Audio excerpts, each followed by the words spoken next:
Hey everyone, John Williamson here, creator and host of Spoiled Fruit, Faith, and Power. As many of you know, I'm still hard at work on Season 2, expanding the conversation beyond the Vineyard to take a broader look at evangelical movements as a whole. Because what we've uncovered so far isn't unique, these same patterns show up across the broader church landscape. So while you patiently wait for the next season, and I thank you for that, I wanted to share one of my full uncut interviews. Today's conversation is with Pastor Doug Warburton, my own pastor, and someone who was gracious enough to come on the podcast to share the ELCA Lutheran perspective. Doug walks us through how a movement that's been around for hundreds of years approaches issues of governance, accountability, and protection, and what lessons newer movements might learn from that history. So here it is, my full interview with Pastor Doug Warburton.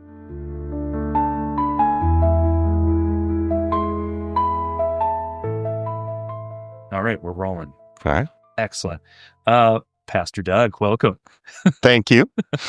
So appreciate you coming on today and sharing some perspective. And obviously, as you know, we've talked before. I grew up in the ELCA Lutheran Church, and so and I attend one now, and I have a little more familiarity. But Lutherans have been around for a while.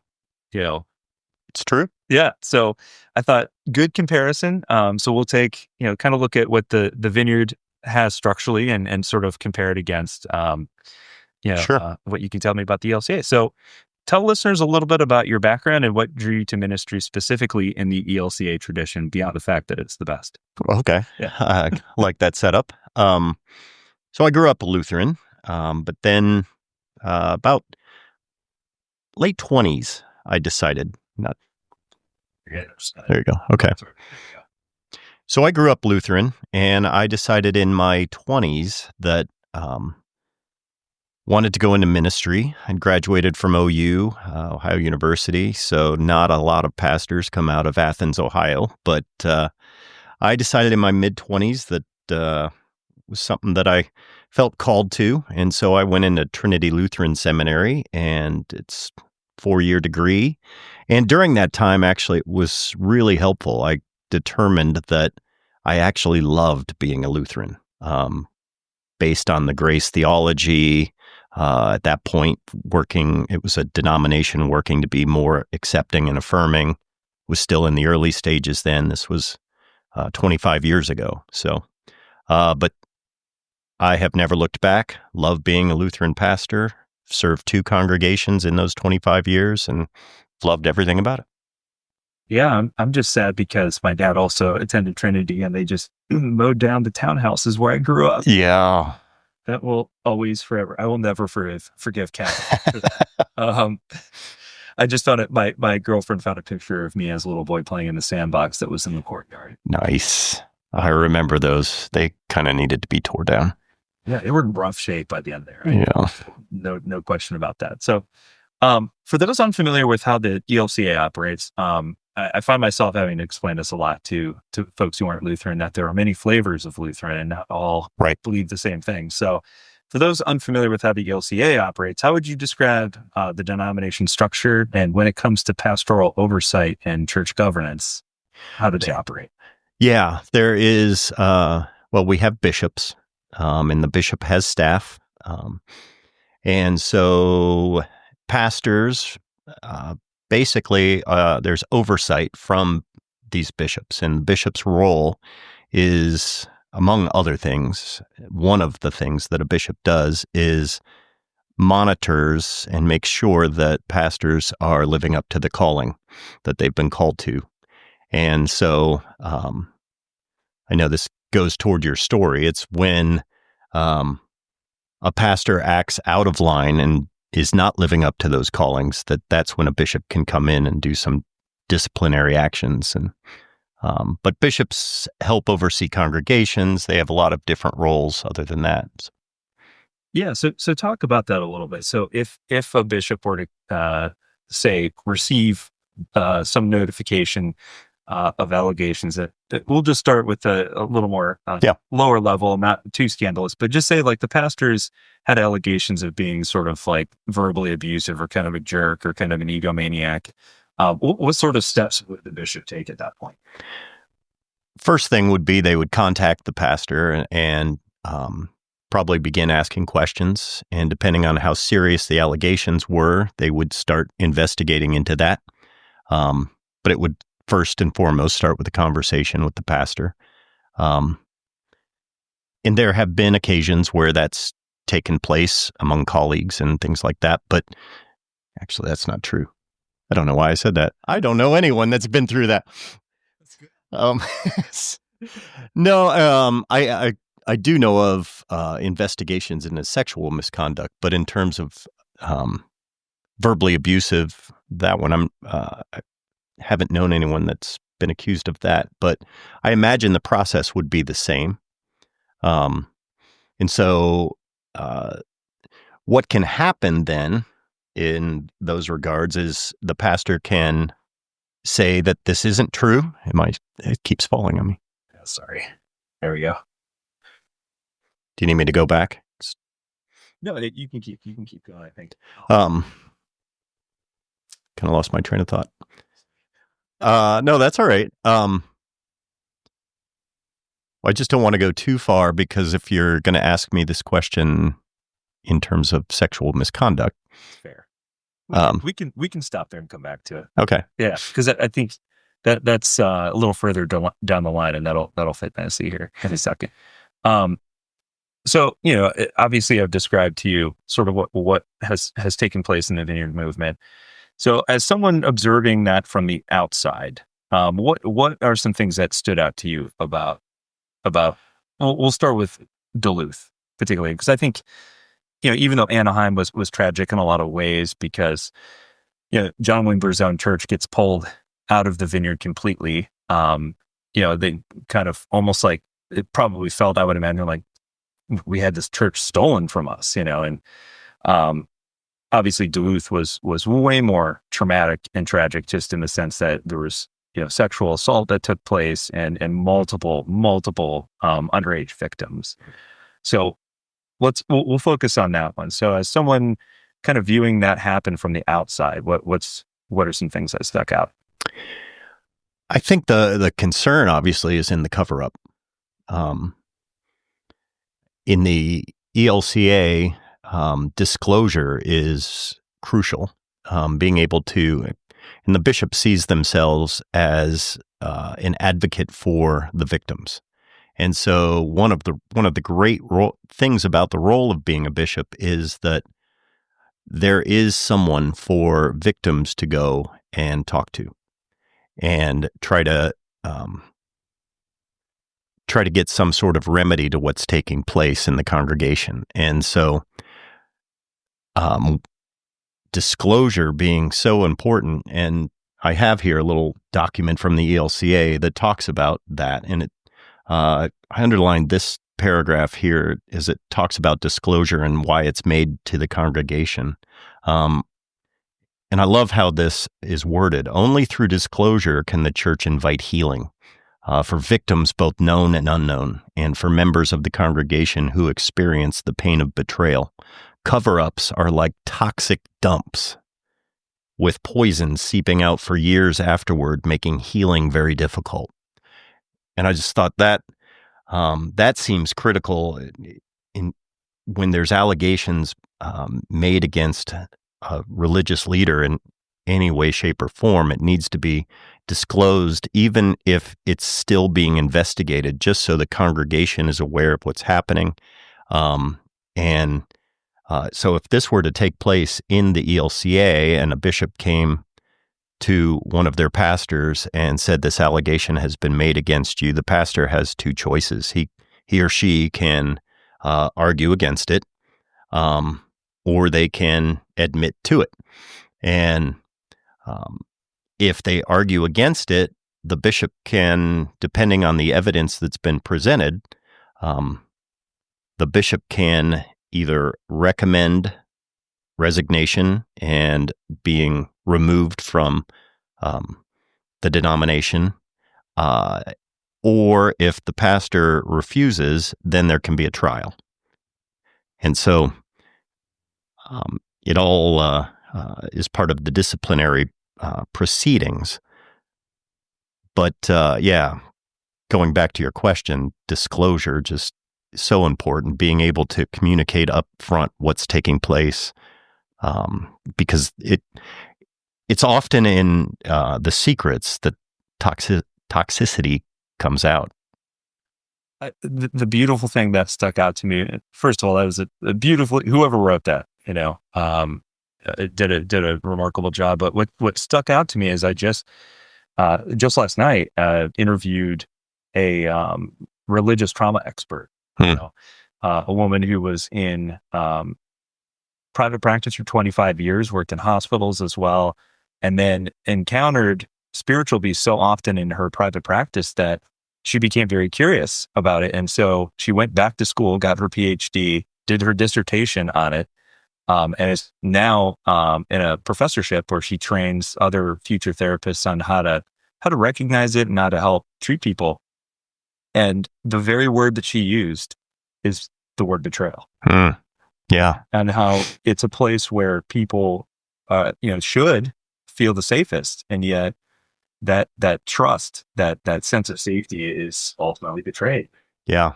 Yeah, it's true. And in a place where you want to be a community based on trust and based on love. And yet so often that, as you said, that trust gets betrayed and it just shatters a community.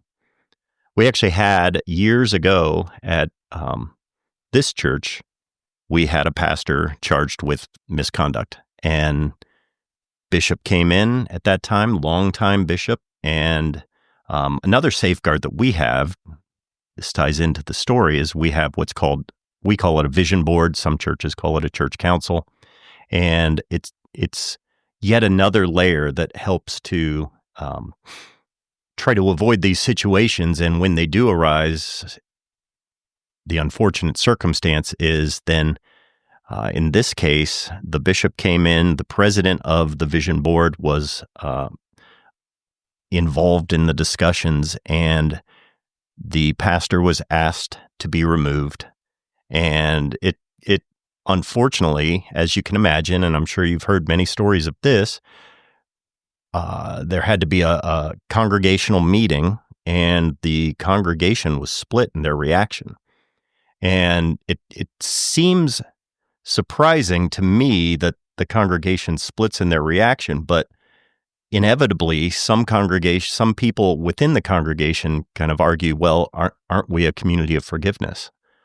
But what's so important in that is realizing that forgiveness is one thing, tolerating behavior is another.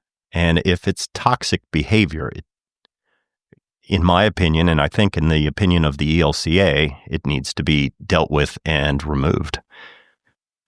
Yeah, well put. That is something that also came up in my conversation with the therapist I spoke with. Because you're right. So often, especially in sort of the evangelical world, you see instances or examples where they try to handle it internally, and the talk of forgiveness is always there, or reconciliation. It's just like, well, it's almost like, yeah, but they can still go through the justice system, and we can still work on forgiveness at the same time. The two aren't mutually exclusive, but like there's some punishment that needs to be vetted out based on the severity of the crime that was committed. In some of these cases, and the one specifically we're talking about, actual crimes were committed. Yeah. Yeah, and that's a no-brainer, right? I mean, and another scary thing about that is that often that type of behavior is repeated. And so being able to just remove it from the life of the congregation seems mandatory. The thing that protects your flock. Absolutely. No, I was just going to say, I met with our synod representative. We have Catholic Church has diocese, Lutheran Church has synods. It's just territories. And so each synod has its own bishop. And I met with the assistant to the bishop last week in preparation to knowing I was going to talk with you. And he was sharing the sad truth that when allegations come up, and let's say it's a male pastor who has been having an affair with a female member, the congregation sadly almost always takes sides with the male pastor. Interesting. Which I found it interesting too, and kind of sad. Disturbing. Yeah, Like, where's the justice for the victim? absolutely. Yeah. And I don't know what that is, if that's just kind of old school religion. I don't know what that is, but I found it an interesting tidbit. Yeah. Wow. One of the things we were talking about before we started recording is, so Vineyard, in the way that it's structured, they've historically very much pushed back against this idea that they're a denomination. They're like, nope, we're a movement. And in the early days, they, arguably very much were. But as a result of, the fact that they've grown exponentially over the last 20, 30 years, they've retained this idea that each local church has autonomy. And so they can largely sort of function on their own, but it seems rather inconsistent because you're autonomous up until the point where you cross a particular line. And so, for example, a lot of the folks I talked to who wanted to become affirming, they thought, hey, we're autonomous. We can kind of do what we want. And when they approached the major change for them years and years and years ago about finally ordaining women into leadership or allowing women into leadership positions, they made the change and they sort of, again, they left it to the local churches, how they wanted to handle it. If that's what your congregation desires, then awesome. You've got the green light to do it. If not, then we're not forcing you to do it either. Yeah. And so many of them thought, hey, that's clearly the way that they will approach LGBTQ. And that was not the case. And so they sort of view local church autonomy as a strength. But it's also cited as a reason national leadership seemingly can't intervene in cases of abuse. It seems very arbitrary in terms of when they exercise the autonomy card or when they play the autonomy card and when they don't. How does the ELCA balance congregational independence with denominational accountability? Yeah, good question. There's still some autonomy within the congregations. So, for example, here at our congregation, we made the decision several years ago to become, in terms of the LGBTQ conversation, we voted as a congregation and did the work to become a reconciling in Christ congregation. And that basically means that when we say all are welcome, we actually really mean that. And some ELCA Lutheran congregations have chosen not to go that route. And so they may be a little more conservative on this issue, depending on where they're located or just the makeup of the congregation. So that's one example where we still have some autonomy. But in terms of trying to think of an example where, as a denomination, we stand all together, I know there are examples of that. But yeah, so in terms of, here's something that we're working on right now is we're redoing our Constitution. And we just realized that our Constitution hadn't been updated in a while. It wasn't quite accurate for who we were as a community. And there are things that are mandatory about being in that Constitution, so that you can be a 501c3, tax exempt. You have to meet certain standards within the state, things like that, and that's mandatory for every congregation. So I don't know if that goes at your question or not, but yeah, I think it's more kind of posing the question of how does decision making maybe differ in a more traditional structure where there are more levels of control, and probably, to your point, you mentioned Constitution. Yeah. And I think we started talking about this before we started recording, but come to find out that a lot of Vineyard churches don't even have one. And it's like, how have they operated this long without? But again, it's that sort of top-down leadership. And so you've got the charismatic lead pastor who's just making all the decisions. Yeah. Well, I'm glad you brought that up. Our Constitution dictates that our vision board has a role, and what's really important about that is if there comes a conflict within staff, the vision board is a negotiating body for that. And so, honestly, that's been helpful at times, because sometimes the vision board can make recommendations on if there is a conflict within certain staff member has an issue with something that's happening, they can go talk to the vision board. Now we're a largely staff-driven model here at this congregation, but still the vision board is there to represent its members. And so whether it's a staff person, whether it's somebody within the congregation, they do have someone that they can go and talk with in hopes of getting resolution over something. And so that's been important for us. Yeah. I mean, yeah, but you can just say that Tony's hard to work with. He's very hard to work with, and we've had to have many meetings about him. Yeah. So in Vineyard, it's common. This is another thing we kind of talked about before we started recording, and I think as a kid, not a kid anymore, but as a child growing up, literally within the Lutheran Church, especially back in the day when they still had the parsonage and all that, we literally lived both congregations that my dad had growing up right next to the church. And so, we were there 24/7. If a acolyte didn't show up, guess what? It's one of my dad's boys is going to handle it. Yeah. So it was. I'm trying to picture you as an acolyte, actually, in the robe and yeah. Okay. No, I'm sure. Because a lot of kids didn't show up. So, so it was weird for me because I was so used to the Lutheran structure, and I remember. Even as a younger child, playing in the halls of the seminary. That was the coolest place ever. It looks kind of like a castle. But when I started to attend some Vineyard churches in college, I'd never seen a situation where there were married couples who were in positions of co-leadership. And I just thought, maybe it's because my parents fought a lot when I was growing up. Maybe, I don't know. But I thought, well, how is that a good idea? And then as I've gotten older and my day job, I work in the corporate world, that would never be allowed for just based off the clear conflicts of interest and the fact that that automatically kind of removes one of the systems of checks and balances.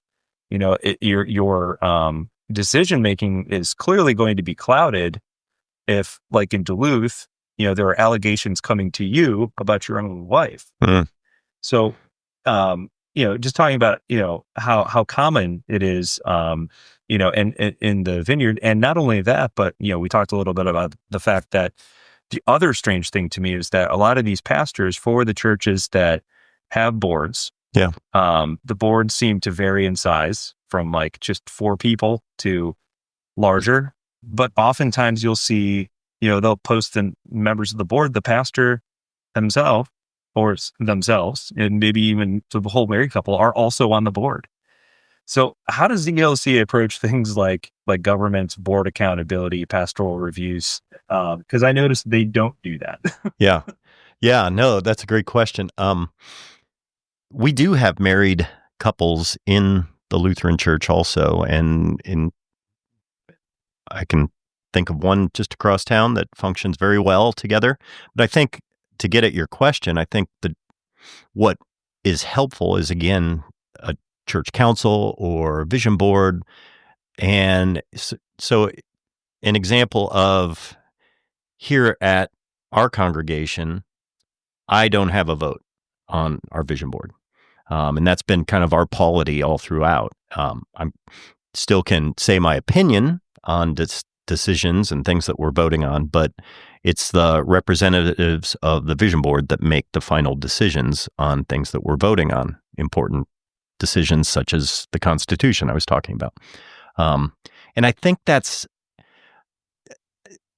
there are times where that might frustrate me, but I think it's a healthy decision in the life of our congregation, because I view myself as a shepherd, but I also view myself as someone that not here forever, and somebody else is going to come and fill my shoes, and the congregation, many of the members here will still be here. And so it's still their congregation. And so I've always kind of viewed that that lead pastors have a role to also listen and allow others to make decisions. And so that I think that's been an important safeguard here for us. Yeah, absolutely. So at the heart of this podcast is a question,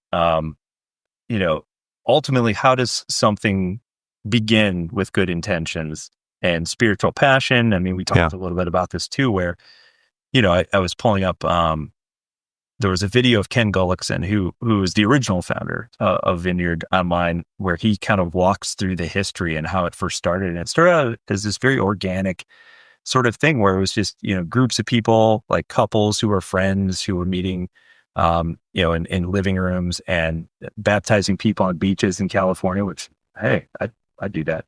Yeah, that sounds all right. Yeah. I mean, the weather's great. So,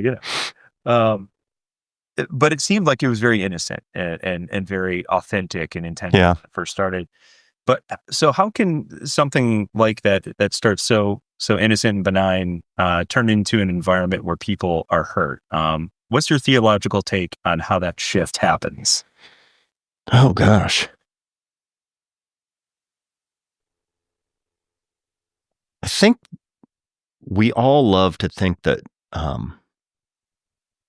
that God can work in just organic, easygoing, everyday life. And of course, God does work through that. But at some level, when you're a community, it feels like you have to have some sort of policy, some sort of protection in place for your people.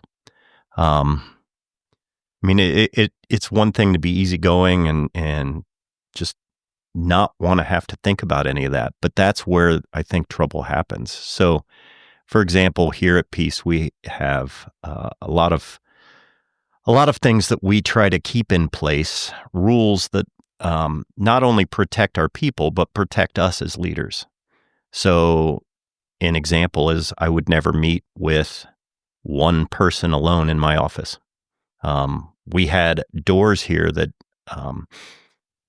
used to not have windows. They all have windows now.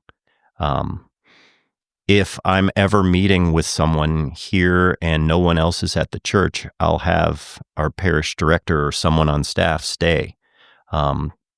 So all of these things, same thing with student ministry and children's ministry.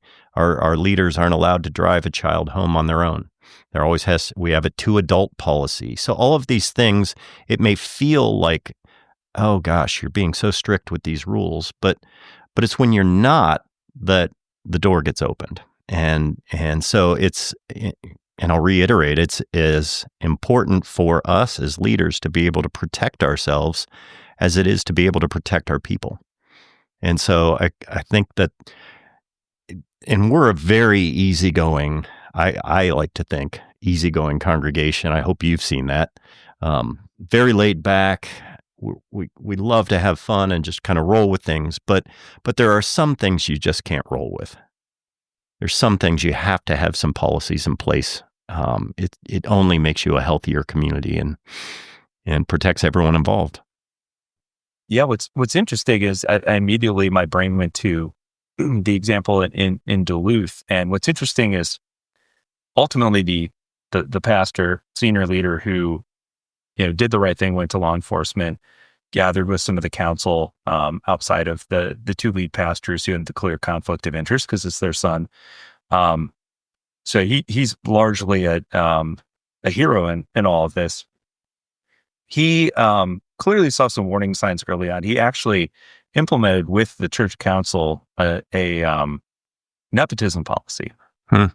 And again, it kind of goes back to the fact that because senior leaders in the movement have so much power, the lead pastor, Michael, went right back to the council and got them to vote for exceptions for both him and his wife, so they could continue to be the ones that their son would answer to. And then not only that, but the poor former youth pastor who I spoke with, who's still traumatized to this day and in therapy for it, also reported red flags. And same thing, they had a two adult car policy and reported, because he had to his parents multiple times, like, hey, Jackson, I saw him again. I've already talked to him about it once. He was seen driving around with teenage girls in his car.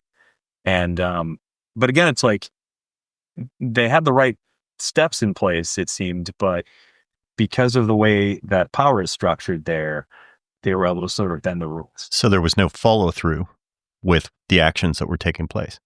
Yeah.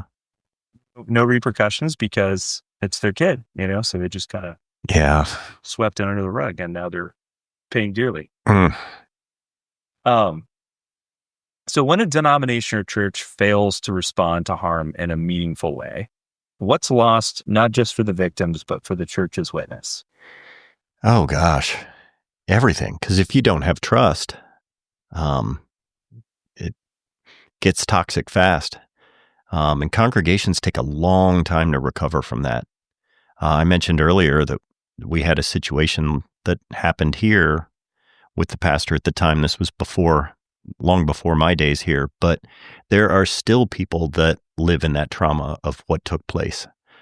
We still have some longtime members, and this was 30 plus years ago, but we have longtime members that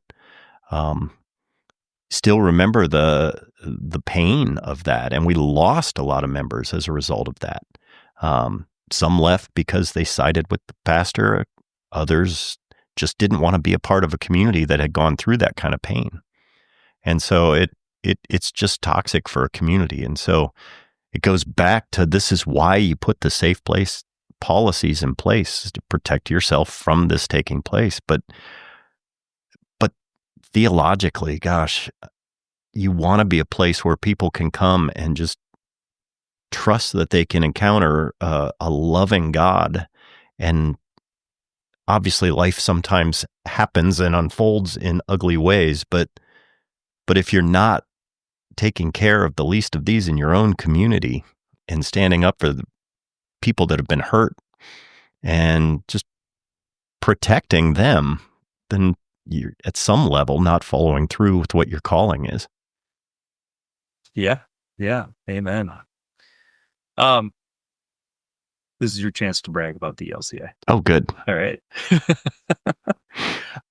What can other churches and denominations learn from what's happened in the Vineyard? Are there cautionary takeaways here for everyone? And what can they potentially learn? Because I know the instinct early on, I think, was to buck against traditional churches. It was all started in this with this idea that this is not your father's church. We don't play the organ here, right, that sort of thing. But I think sometimes, the historian in me, went to school to be a history teacher. That part of me says, but there's still some things that can be learned from our predecessors. Sure. Yeah. There's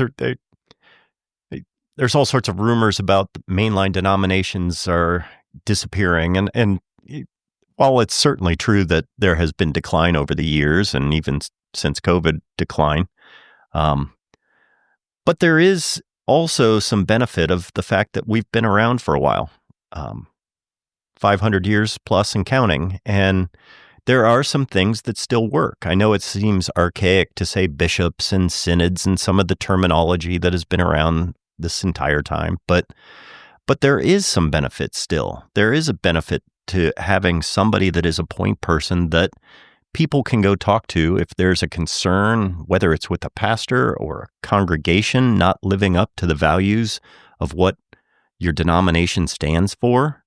There is a voice. We're required by the bishop once a year to go to a safe place training. And so we go together and we meet as pastors, and and it seems a little redundant when you do it every year, but it's important. It's a reminder of here are some things that have been time-proven practices to protect ourselves and to protect our people.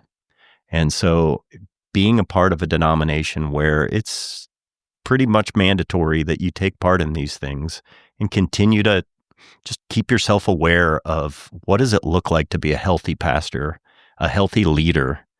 So, yeah, we're still an archaic mainline denomination, but you know what? There are some good things about being a part of it. Absolutely. Right? Yeah, absolutely. Right, Lutheran boy? That's right. It's funny. I tell people, I say, when people ask me to describe what it is to be an ELCA Lutheran, I can't necessarily nail it in words. So I always tell them, I always think of this song that I grew up singing. And it's the hymn, "They will know we're Christians by our love." Yeah. And I'm like, to me, that's what it is to be an ELCA. Yeah. And I've always been a fan of, obviously you are too, of the word grace, and we're saved by faith through grace. But it doesn't mean that there aren't laws. It just means that we're called to love within the laws. Well put. So, all right, this is going to be your lightning round. Okay, fire away. All the heavy ones are done. So, one of the things that I'm curious to get your take on, because as you just said, you're getting ready to roll out a new constitution, and obviously there are bylaws within the Lutheran Church at large. So I started to dig into this new handbook that Vineyard USA is rolling out, and it's available for anyone listening online. It's on their website. You too can read through it and have questions like I did. So okay, there's some vagueness, I would say, to some of the sections, and I also realized for listeners that I'm reading these sort of out of order because I'm reading them based on the ones that I felt left the most, left me with the most questions, and so just recommend people go check it out for themselves and read through it. But the vast majority of this new handbook seems geared towards instating a new, where one did not exist previously, criteria for ordination, for formal ordination. So historically, Vineyard does not have a path towards ordination. It seems like it's sort of defined by the local church. And so, is there an educational process as part of it? Good question. Okay. We'll get to that. Okay. It's kind of scary, but so one of the things they mention is that they will develop, articulate, and evaluate standards for ordination in this handbook. And I'm like, isn't this where you should do that? So what I've come to understand is that they have not developed, articulated, or evaluated standards for ordination yet, and yet they're asking current pastors to attest to their pastor's license anyway. Okay, which I find interesting. So a couple of these are just to mull over. They're also committing to establishing programs, partnerships, and training resources that will support pastors in their journey to ordination and beyond. I asked, have they done this? They have not. They also have, allegedly, processes to revoke the credentials of an ordained Vineyard pastor who is found to be in substantial violation of the ordination standards. My question was, where do you define substantial? And who determines if the level of substantial has been met? Substantial in terms of like it's there's nothing to it. No. And so some of these pastors are asking the same questions because these current pastors are being asked to attest to this and sign off on this. And so these are the questions they're asking, and they're just told, don't worry about it. We'll get there. Where it sounds like maybe some of the pastors want policies put into place. Very much so. Yeah. Yeah. There's definitely a push for that. Okay. Like, hey, we need to have something here. I don't think most of them are opposed to some sort of formal path to ordination, but this is just so vague. So like, here are some of the points, some of the criteria that you need to meet. So for future pastors, these are some of the criteria that you would need to meet to be considered for ordination. Demonstrate a lifestyle consistent with biblical standards. Okay. Well, which biblical standards, right? Yeah. How do you define that? And who decides if I'm being consistent with those standards? Yeah. There's some issues. Does that mean don't eat shellfish? Yeah, or wear clothing with mixed Yeah, sexes. right. I don't know. It doesn't define that. Just very, very vague. Another one, number 6, demonstrate an acceptable level of biblical theological training for ministry. Okay. That's it. Who determines that acceptable level? Yeah. And I said, isn't there some form of seminary already established? Because one would think if you had seminary, then the proof that you've met that acceptable level would be you graduated. Yeah. So does each congregation get to decide what that level is? It doesn't say. Hmm. It's very ambiguous. So I said, who decides or defines what an acceptable level is, and how do they accomplish that? It's just not clear. And they said, oh, we'll figure that part out later. Okay. My favorite one, number 8. They need to demonstrate a cooperative spirit with the purposes of Vineyard USA and a commitment to relational connection to Vineyard USA. What does that sound like to you? Gosh. Read that again. The candidate must demonstrate a cooperative spirit with the purposes of Vineyard USA and a commitment to relational connection to Vineyard USA. Yeah. It sounds like just be a part of us. Yeah. Like, yeah. Very nice. Just accept what we're about. Yeah. So the company line. Yeah. Go along with us. I'm like, interesting. And then what I found curious is that now, given they're not, I suppose it doesn't matter what order they're in, as long as all of these criteria are being met in some form or fashion. But at the very, very end, I found complete a background check. Yeah. Like, shouldn't that be number 1? It might clear out some of your candidate pool. I don't know. And so here's the other curious thing. Now, here's where the questions come in. Okay. So a couple of other things, and this is what I'm hoping to get a response, because I'm just curious how they define this, but they indicate that your license to be a pastor would need to be renewed annually. Do you have to renew your pastors? Is that something that you do? No, we don't have to renew. We just need to continue to do some of the things that I mentioned earlier. But no, as long as we're continuing to serve in healthy and meaningful ways, no, it just continues on. And are you a pastor anywhere? Yeah. Geographically or standing? Yeah. Being an ELCA pastor, you would be an ELCA pastor anywhere you would go. But we work through the bishops to be assigned where to go. But ultimately, it's between the congregation, the bishop, and the pastor, and wherever you're called. Yeah, your ordination counts there. What's interesting is, so in the wording, they say not only do they have to renew them annually, or I've heard maybe even every 2 years, they're also saying it's not valid outside, or it also says, I'm sorry, that's me translating. It also says that it is not translocal.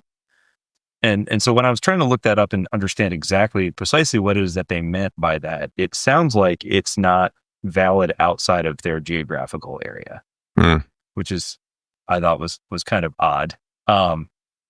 So and by the way, also the renewal piece, I could not find anything in the handbook that indicates like what process you would have to go through to renew. Interesting. So I wonder if that's congregational based, if they're just trying to fit the flavor of each congregation. Yeah, it's really. So the one pastor I talked to, who informed me this week that he just submitted an official letter to Vineyard USA saying that he's pulling his congregation out. He consulted a lawyer, their lawyer, and the lawyer said, "Do not sign off on this because it is so vague." I mean, if you were presented with something like that, they're like, here's our handbook. Yeah, that'd be a challenge. For us, our calling is, we had handbooks when we were in seminary, and the rules were pretty specific in terms of, you certain types of behavior will not be tolerated. And we all knew what those behaviors were. And so when you took you made a pledge when you were a seminarian to adhere to these rules, and then throughout the process to be called as a pastor, you had interviews with committees that made sure that you were adhering to the rules that were put in place, and that you were going to be a healthy and good candidate for ministry. And so, so that's the living biblically part. Correct. Yeah. But the handbook did have some specifics in there as well, and yeah. So, but then our vows to become ordained are good throughout all of ministry, and so their vows we're called to ministry of word and sacrament is what Lutheran pastors are called to, and so talk about that. There's because there obviously is a very formal process by which to become ordained. I remember being at my dad's. Sure. Talk about that. So, whereas this is very, very vague, like I don't have a firm understanding of how I would meet any of those criteria. Even if I was, I wouldn't know it, I don't think, based off the description. So what is the Lutheran process for that? For being ordained? Yeah. What being an ordained Lutheran? The first thing you would do is you would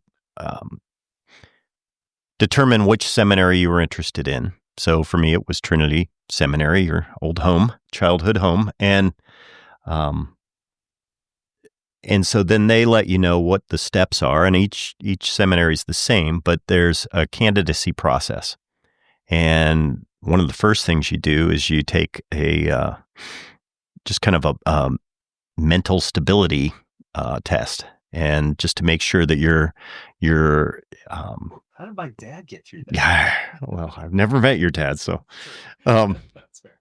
But yeah, it's each area has a different company that they use to conduct that, and just to make sure that you're that they bring in, and just to make sure that you're a healthy candidate for ministry, and that you're going to be a benefit to the church as opposed to a detriment.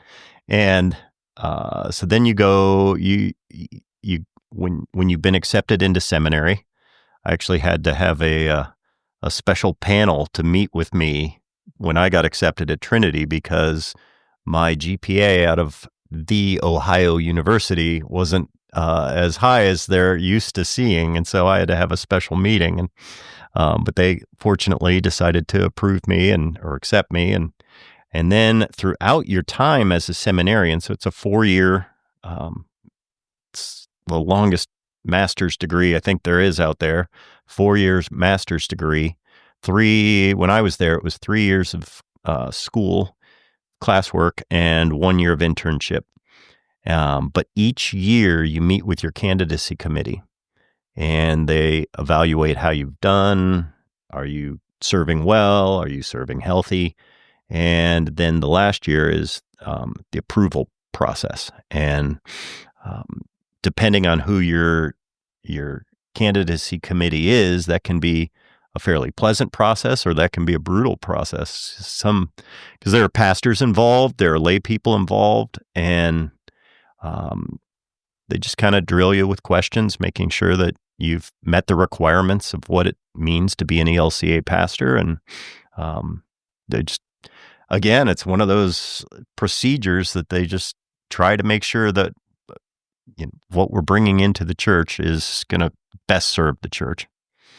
And I think that's a really important point that I've also made, because in looking into some of the things that I think can create problems down the road, and again, not just with Vineyard, but sort of with the non-denominational evangelical world, I've heard a wide range of educational backgrounds, we'll say, from there's some, I think the Vineyard they have what's called VLI, Vineyard Leadership Institute.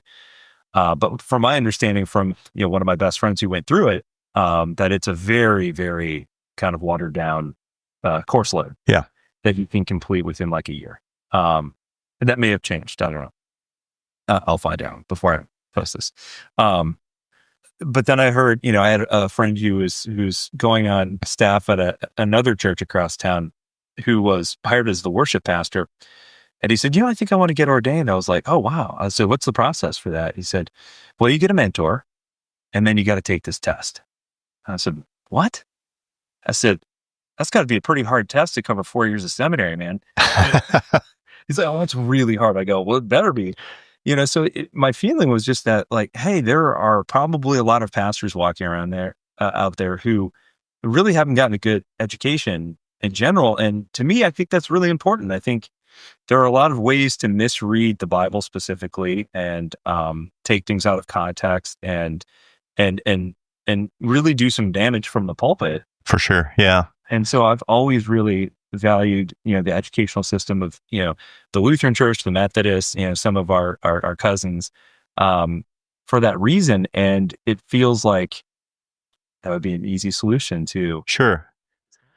Yeah. And you don't want to take away the sense that people are called to something and then God can work through people in all sorts of different ways, but there are definitely benefits to having some education, to bringing some sort of contextual understanding to things. And we learned a lot about scripture, of course, and what's in the Bible, we had to take Greek and just to kind of understand how it's difficult to translate into English.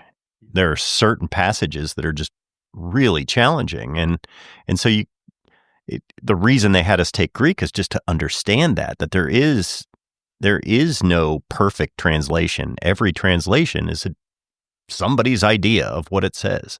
And so just developing an understanding of that. We also took some counseling classes, learned, how, if you're going to do pastoral counseling, how do you do that healthy? How do you make sure that you're not doing harm in that? And so there's a number of different leadership classes, things like that were extremely helpful in learning what does it look like to be a healthy pastor. Yeah, and I think those are the types of courses that a lot of these folks aren't necessarily going through. And so you kind of wonder, like, had they taken some of those courses? I mean, I think back to even, I keep equating it to my corporate life, but I went through symbolic leadership training over 20 years ago now. This is probably 2004. So probably almost exactly 20 years ago. And between that and some of the behavioral courses that I took to train to be a teacher, I've used both of those things in my management career. Oh, for sure. My entire adult life, and have been invaluable, that I would have probably really screwed up some HR scenarios if I had not gone through those. Yeah. And the reason they put us through those is specifically for that reason. Like, you're going to have a situation where you have to talk to one of your employees and you're going to have a really uncomfortable conversation with them. Yeah. Because they're going to smell like BO and you have to talk to them about that. Or, I had a kid years ago who worked for me at the mall who was trying to sell his prescription drugs to one of the managers on staff. It's like, yeah, I would have never been prepared to have a conversation like that, but because they gave me the foundational skills, sure, to be able to sit down and know how to kind of walk through that, I can't say. Right. Yeah, and I would add to the what I was saying earlier, that internship year is critical as well, because for me, I did my internship out in Long Island, New York, right outside of New York City, and just the training that you get when a congregation knows that for a year they're responsible for helping you develop. And not only do you have a supervisor that meets with you and gives you reviews on how you're handling things, but you have a whole congregation that wants to teach you and sees their role as doing that, so that they can send a healthy pastor out into the life of the church. I wonder, maybe you didn't see this, but maybe they do this behind closed doors, but do they ever have a scenario where there's somebody who's kind of gotten partway through the process and they're like, yeah, it's happened. And it's always a sad reality. And so then, there actually was the case of that at the congregation where I did my internship. It was years before, but somebody just wasn't showing the necessary skills of what it would look like to be a healthy pastor. And so they sent back a recommendation of no.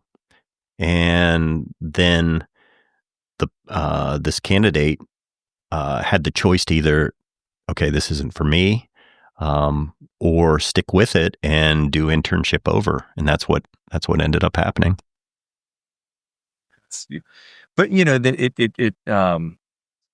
all the things that you just said and the process by which you have to go through many, there's a lot of steps that you just recounted that you have to go through, and standing up in front of panels, that's nerve-wracking, and it's almost like you're defending your PhD dissertation. Yeah. So there's a lot of things, a lot of checkpoints, we'll say, that you have to go through and put a lot of people at ease that, yes, I'm going to be a good pastor. Yeah.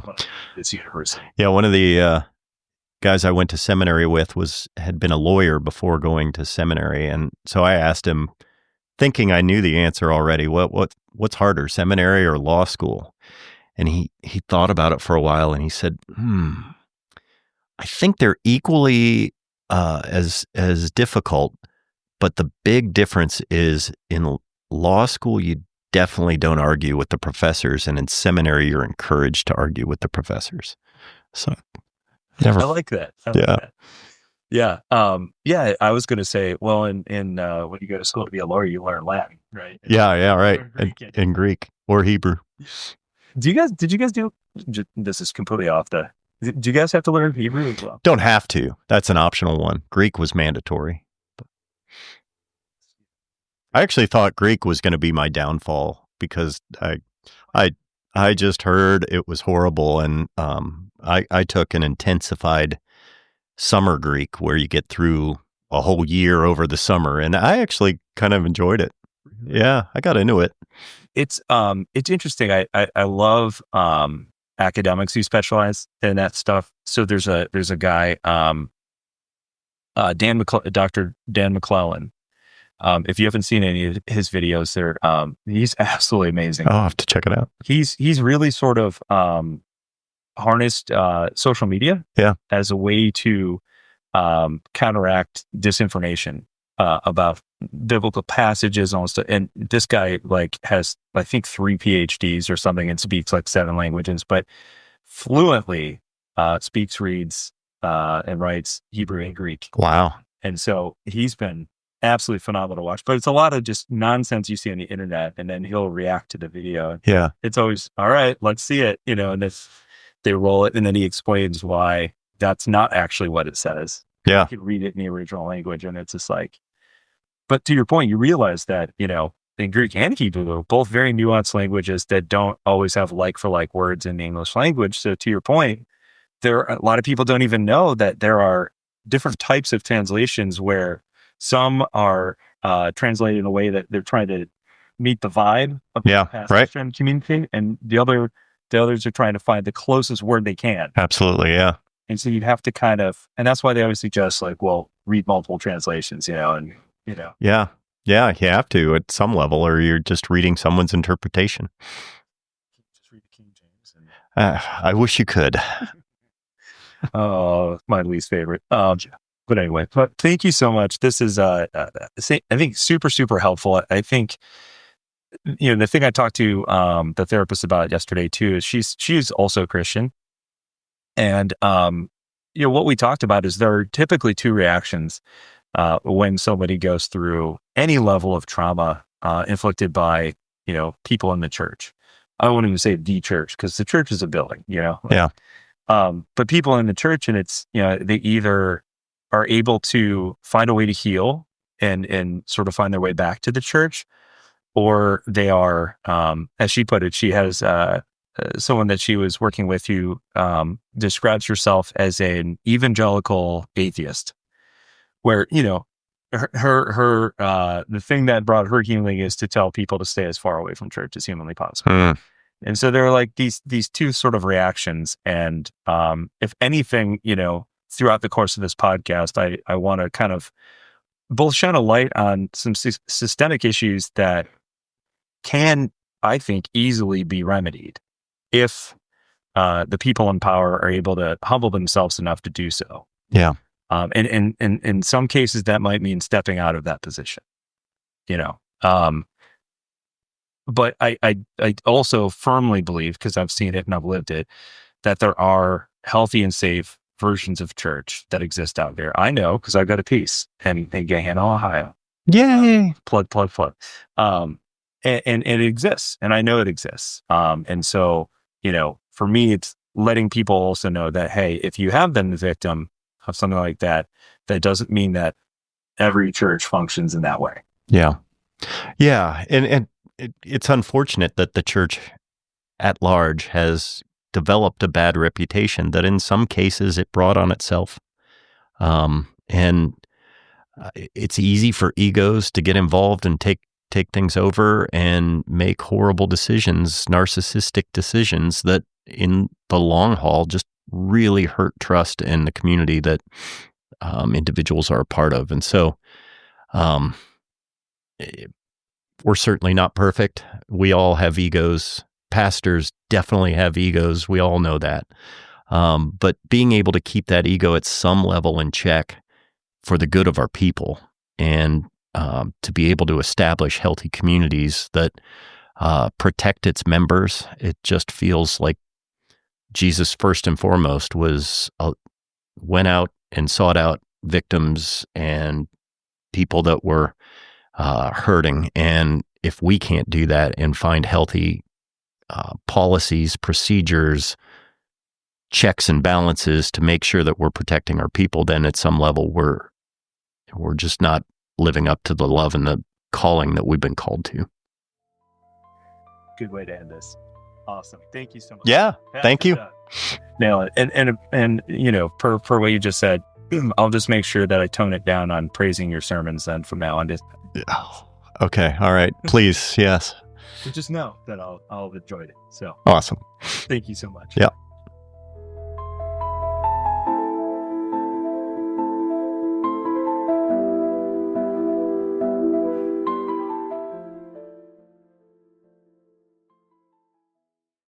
If you're a podcast host, listen up, this one's for you. My name is Allie Jackson. I'm the host of Finding Mr. Height, a dating and relationship podcast that I've been doing for 4 years now, sharing my positive and practical approach to dating that's built on my own life experience. And I wanted to share another experience that I've had, my secret behind monetizing my show. It's called Red Circle, and I was just telling my colleague about how much I love their platform. With Red Circle, not only am I getting a seamless hosting experience, but I also love the support I receive in ad sales. It's not just typical ad sales either. It's targeted opportunities based on my show and my life. And the platform is super simple. You just set your preferences and Red Circle matches you with sponsors that align with your show. You can vet every opportunity and their platform gives you great analytics. More recently too, my Red Circle team has brought me opportunities outside of my podcast on social media to really augment the podcast partnerships, bring them full circle. I just can't recommend them enough. If you want to give it a try, go to redcircle.com to get your free trial. That's redcircle.com for a free trial.